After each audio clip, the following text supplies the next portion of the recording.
Lightning Racer is a dual-track racing wooden roller coaster at Hershey Park. This Great Coasters International creation will get your competitive juices flowing as the two sides race to the finish line, narrowly avoiding each other along the way.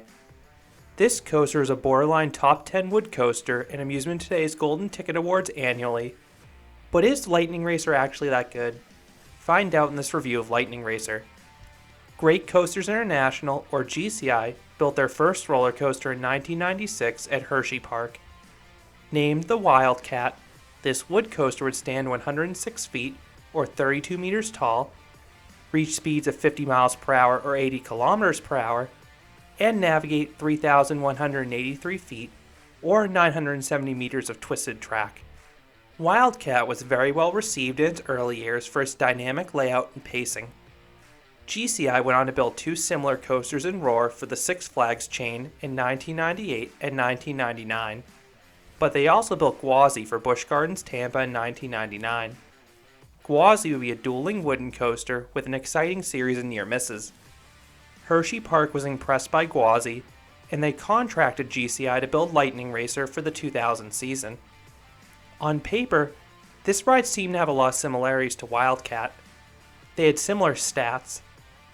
Lightning Racer would stand 92 feet or 28 meters tall, reach speeds of 51 miles per hour or 82 kilometers per hour, and navigate 3,393 feet or 1,034 meters of track. Lightning Racer would also have the swooping drops and tangled layout of Wildcat, and both rides were also placed in the Midway America section of the park towards the very back. But there were two main things differentiating the coasters. One, Lightning Racer would be a racing coaster. Two sides, Thunder and Lightning, will be dispatched side by side and race their way through the layout. The two tracks will be placed in close proximity to each other, so the coaster could produce some visually stunning near misses, much like Gwazi. Two, Lightning Racer would feature the company's new Millennium Flyer trains. Wildcat originally opened and ran with PTC trains through the 2006 season. Today, Wildcat runs Millennium Flyer trains, much like Lightning Racer. Millennium Flyer trains are single-bench cars that are designed to better articulate through and handle GCI's twisted layouts. And these trains are absolutely an upgrade over PTC trains. They are roomier, and the T-bar restraint is more comfortable. These restraints can automatically lower during the ride, so I do recommend holding onto the lap bar after it's checked, unless you want to get stapled. One change that did happen in Lightning Racer over the years was that the super cushiony and upholstery style padding on the trains was replaced with a harder foam. This is more durable, and it's the style found on GCI's newer coasters. I prefer the old style from a comfort perspective, but Lightning Racer tracks so smoothly that it didn't make much of a difference here. Wildcat still has the cushioned seats, but that ride needs it with how rough it's gotten. Wildcat has gotten quite bumpy over the years, but Lightning Racer is thankfully still smooth. Running with the Millennium Flyers from day one certainly helped Lightning Racer. Lightning Racer has a bright and festive station building, and the coaster looks good too with its dense brown wooden structure. It runs behind the park's water park.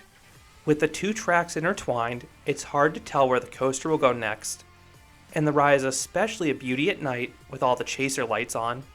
I absolutely love those in wood coasters. Lightning Racer is in the very back of Hershey Park, and a good 15 to 20 minute walk from the main entrance. Between this coaster's location and very high capacity, it is almost always a walk-on. Each train holds 24 riders across 12 rows. At minimum, each side will have one train running, but typically each side will have two trains running, so Lightning Racer absolutely chews through people. When you reach the load platform, you can choose between riding the Thunder or Lightning side. Thunder is the green side on the left, Lightning is the red side on the right. I find the ride identical in terms of elements, forces, and smoothness, but I find that Thunder tends to win, assuming both sides are loaded similarly. If one side is fully loaded and another is nearly empty, the fully loaded side is almost always going to win. The winning side will return to the station to a flashing light in their color and a victory announcement, which is usually accompanied by some cheers. It's more cheers than you can see at a Jets game. In terms of seat selection, I prefer the front. I find the airtime a little bit better, and you also get the unobstructed view to boot. Once dispatched, you roll out of the station and approach the lift hill. While it visually may appear that one side is taller than the other, the two lifts are just staggered a few feet from each other. On the way up, it's not too uncommon to hear some friendly heckling between the two trains. Once at the top, you twist downwards and to the right. Everyone gets some mild laterals, but if you're in the back, you'll also get a tiny pop of airtime here. Lightning Racer then twists upwards and to the left. It's too large to offer any airtime up front, but the descent is a double down. The first part drops roughly 2/3 of the way down, and it's decently steep, so it gives an itty bitty pop of airtime in the back.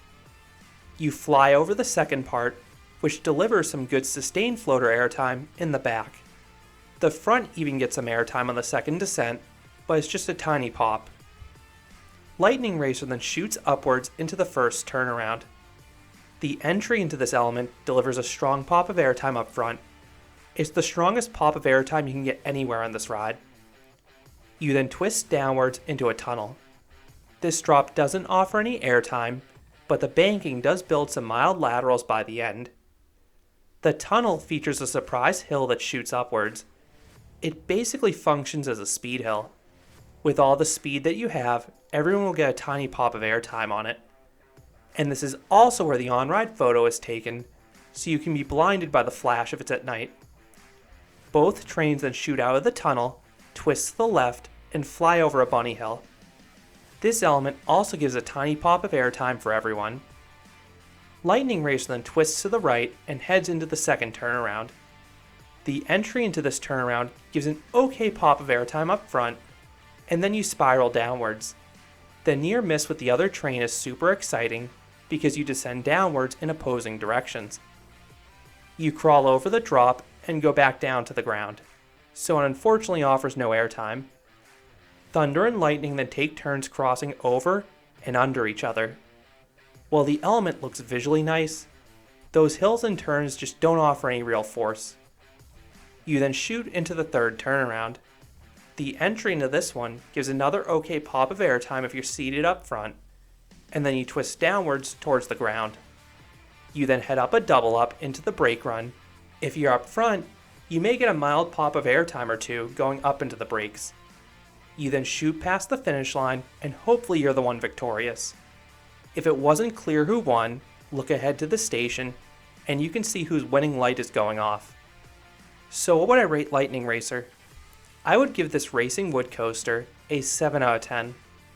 Lightning Racer may not be the most forceful or intense wood coaster out there. It's just pure fun. If you can get into the racing element, you're going to have a blast on this ride. The near misses and dueling are what make Lightning Racer special. The layout itself is decent too. There are several pops of airtime scattered about. Lightning Racer's pacing and airtime power may not match GCI's later coasters, but the ride compensates by being one of the company's smoothest coasters even after 2 decades of operation, and then that dueling element is just executed so well. I don't think Lightning Racer is anywhere near a top 10 wood coaster, but it is a very unique coaster and well worth experiencing while at Hershey Park. So those are my thoughts on Lightning Racer, the racing GCI coaster at Hershey Park. What are your thoughts on Lightning Racer? Do you think the ride is overrated? I would love to hear your thoughts down in the comments. If you enjoyed this review, I'd appreciate if you gave this video a like, and you considered subscribing, because there'll be a lot more roller coaster and amusement park videos here at Canobie Coaster. Thanks for watching.